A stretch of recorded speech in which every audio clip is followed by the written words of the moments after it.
শুভ দুপুর বন্ধুরা। এই যে রান্না চলছে, ধোঁয়াতে একদম মোবাইলের এটা ঝাপসা হয়ে গেল।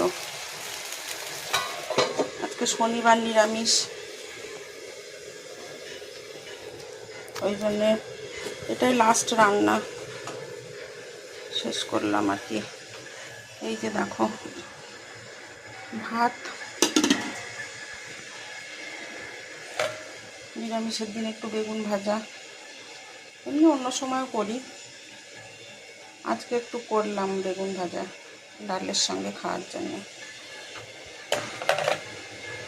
আর এই দেখো মুগ ডাল করেছি লাউ দিয়ে, যে ভাজা মশলার গুঁড়ো, ধনে পাতা, এই যে ঘি সব দিয়ে রেখেছি। এই একটু নাড়িয়ে দেবো খাওয়ার সময়, তাহলে খুব টেস্টি লাগবে খেতে। মুগ ডালটা, লাউটা অনেক দিন ধরে ছিল, আজকে শেষ করলাম লাউ রান্না।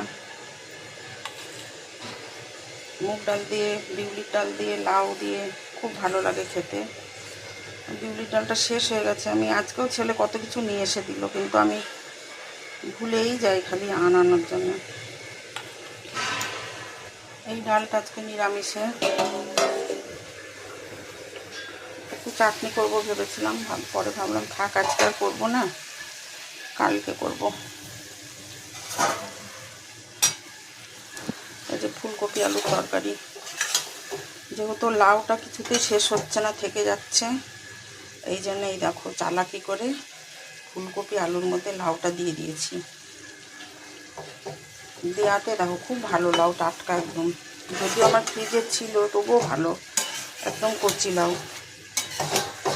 ফুলকপি আলুর তরকারিটা একদম শুকনো শুকনো করে ফেলছি, আজকে আর ঝোল রাখবো না, কারণ ডাল আছে। এর মধ্যে তো জানোই তোমার ধনে গুঁড়ো, জিরে গুঁড়ো দিয়েছি। আদাটা খুবই অ্যাভয়েড করছি, আদাটা খাচ্ছি না বললেই চলে, তাও আজকে একটু আনিয়েছি।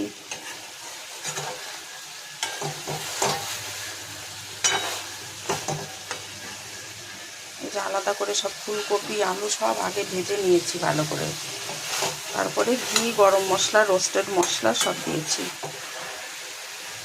এমনি পেঁয়াজ রসুন দিয়ে ভালো লাগে তোমার, যখন শীতটা চলে যায়, সিজনে মানে ফুলকপির সিজনটা চলে যায়, তখন বেশ ভালো লাগে পেঁয়াজ রসুন দিয়ে, একটু চিংড়ি মাছ দিয়ে, বা এমনি করলেও ভালো লাগে। দেখো কেমন মনে হচ্ছে রান্না, নিশ্চয়ই ভালো হয়েছে, খেলে বুঝবো। আর এই দেখো